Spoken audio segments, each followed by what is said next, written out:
एक बार फिर से दुनिया दहशत में आ गई है और भारत के लोग भी बहुत चिंतित हैं। कोरोना ने एक बार फिर से दस्तक दे दी है और कहा जा रहा है कि इस बार इस वायरस का नाम HMPV वायरस है और यह चीन में बहुत कहर ढा रहा है। वहाँ पर लाखों लोग इस वायरस से प्रभावित हुए हैं और वहाँ पर आपातकाल जैसी स्थिति बन गई है। वहाँ पर भीषण तबाही मचा रहा है, ऐसा मीडिया रिपोर्ट्स में दावा किया जा रहा है। और जैसा कि आप सबको पता है, चीन कभी भी पूरा सच दुनिया के सामने नहीं आने देता। पिछली बार भी उसने ऐसा ही किया था और आज भी यही स्थिति है। इसलिए दुनिया पूरी तरह से दहशत में है और सावधानी बरतने की सलाह सभी जगह दी जा रही है। परंतु सावधानी तो व्यक्ति तभी बरतेगा जब उसे पता हो कि वास्तव में हो क्या रहा है। जो न्यूज़ आ रही है और जो मीडिया में बताया जा रहा है, उसके कारण चीन की स्थिति बहुत भयानक है और यह वायरस बहुत तेज़ी से दुनिया में फैल रहा है। कहा जा रहा है कि अब तक यह 5 देशों में फैल चुका है। इसके साथ चीन, मलेशिया, हांगकांग, जापान और इसके साथ ही साथ अब इसने भारत में भी दस्तक दे दी है। आज सोमवार को भारत में भी कर्नाटक से इसी वायरस से मिलते-जुलते 6 केस की पुष्टि की गई है। इसके साथ ही साथ गुजरात में भी 1 केस बताया जा रहा है। एक बार फिर से लोग दहशत में हैं और इस वायरस के लक्षण भी लगभग वैसे ही हैं जैसे पुराने कोरोना के थे। जैसे पहले मामूली सर्दी, जुकाम, फिर उस जो लक्षण बताए जा रहे हैं वो आम फ्लू के जैसे हैं। प्रारंभ में व्यक्ति को सर्दी, जुकाम होता है, इसके साथ बुखार आता है और फिर यह बहुत तेज़ी से फेफड़े में फैल जाता है और सांस लेने में बहुत दिक्कत आती है और उसके बाद मृत्यु तक की संभावना बन जाती है। यानी इसके लक्षण सामान्य फ्लू के जैसे ही हैं और ठंड में इसका प्रकोप बहुत बढ़ जाता है। आम फ्लू में और HMPV वायरस में पूरी तरह से अंतर करना संभव नहीं है अभी। इसलिए दुनिया बहुत दहशत में है क्योंकि ठंड का मौसम चल रहा है और ये बीमारी बहुत तेज़ी से सारे दुनिया में फैल रही है।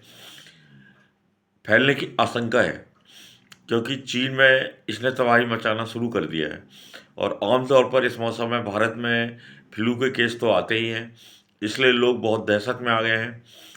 इसमें भारत सरकार ने ये कहा है कि हम इस पर नज़र रख रहे हैं और दहशत की कोई बात नहीं है, बस सावधानी और सतर्कता बरतें और मास्क पहने और संक्रमित व्यक्ति से दूर रहें।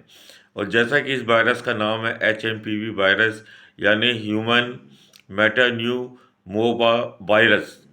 नाम आपको थोड़ा अजीब लग रहा होगा, लेकिन आप ये ध्यान रखें कि ये वायरस चीन से आया है, तो चीन के कारण इसके नाम में कुछ न कुछ कठिनाई तो होगी ही। सभी लोग दहशत में हैं। अब इस बारे में लोगों को इस डर से दूर करने के लिए वास्तविक स्थिति से सरकार को अवगत कराना चाहिए। क्या कहीं ऐसा तो नहीं है कि हम लॉकडाउन जैसी स्थिति में फिर से आ जाएं और लोगों का जीवन पहले की तरह संकट में आ जाए। अभी तक किसी बाबा जी ने या किसी स्वामी जी ने, किसी अन्य व्यक्ति ने इस बारे में कोई भविष्यवाणी नहीं की है और जिनके भगवान से डायरेक्ट कांटेक्ट हैं, उनने भी अभी इस बारे में कुछ बताया नहीं है। लेकिन 1-2 दिन से 3 दिन से जो मीडिया रिपोर्ट्स आ रही हैं, वो बहुत डराने वाली हैं और चीन के बारे में जो रिपोर्ट्स आ रही है, उसको देखकर सभी लोग बहुत डरे हुए हैं। कहीं ऐसा तो नहीं कि चीन कोई जानकारी ही ना दे और तब तक यह वायरस जिसने भारत में भी अब दस्तक दे दी है, कहीं ऐसा ना हो कि सारी दुनिया को फिर से अपनी गिरफ्त में ले ले। दुनिया को इस बारे में विचार करना चाहिए और समय रहते उचित कदम उठाने चाहिए। चीन पर दबाव डालना चाहिए कि वह वास्तविक स्थिति दुनिया के सामने बताए। कहीं ऐसा ना हो कि लोग पूछते ही रहें और फिर पूरी दुनिया में यह महामारी पहले की तरह फिर से फैल जाए और लोगों के पास इतना समय ही ना हो कि इससे सही तरीके से बचाव कर सकें। इसलिए समय रहते लोगों को सतर्क रहना ज़रूरी है। सरकार जो करेगी वो करेगी। हमें अपनी तरफ से सावधानी रखना ज़रूरी है कि हम संक्रमित व्यक्ति से दूर रहें या जिसे संक्रमण हुआ है वो शीघ्र इसका इलाज कराएं और इसकी जानकारी निकटतम स्वास्थ्य केंद्र में या अन्य निर्देशित व्यक्ति को जरूर दें, क्योंकि यदि समय रहते तो इसकी तैयारी पूरी हो जाएगी तो हो सकता है कि इस गंभीर बीमारी से हमारे देश के लोग, भारत के लोग बचे रहें। और इस बारे में जो अभी अपडेट आ रहे हैं उसके हिसाब से चीन के बारे में जो मीडिया में बताया जा रहा है, चीन तो कुछ नहीं बताएगा, दूसरे जो सोर्स से जो जानकारी आ रही है वो सच में डराने वाली है। और हम ईश्वर से यही प्रार्थना करते हैं कि फिलहाल दुनिया जो बड़ी मुश्किल से संकट के दौर से गुजरी है, दोबारा फिर से पुरानी स्थिति में ना जाए।